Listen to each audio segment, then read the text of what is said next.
কি অসাধারণ টেকনিক রে ভাই। বড় ভাই কি বুঝাইতে চাইলো? জ্ঞানী মানুষ হলে বুঝে যাবেন। ভিডিওটা সবাই দেখেন। কুত্তা দিয়া বিরিয়ানি পাকাইয়া এক চান্দাবাজে দাওয়াত দিয়ে আইনা ভরপুর খাওয়াইছি। এবার খাওয়ার পরে চান্দাবাজ ঠেকুর তুলতেছে।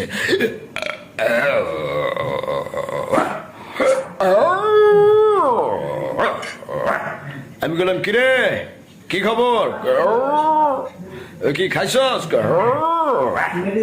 কেমন লাগছে খাবার? ভালো ভালো ভালো, পেট ভরে খাইছস? বাহ, তাহলে মন খুললে একটা হাসি দে, এবার হাসে।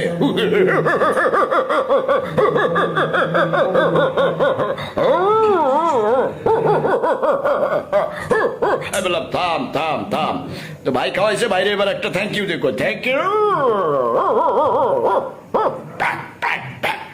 Thank you. আমি বললাম ঠিক আছে যা এবার কর। আপনারাও আপনাদের এলাকার যেসব চান্দাবাজ এদের জন্য কুত্তা জবাই করে কুত্তা দিয়া বিরিয়ানি পাকাইয়া দাওয়াত দিয়া ইচ্ছা মতো খাওয়াইছে।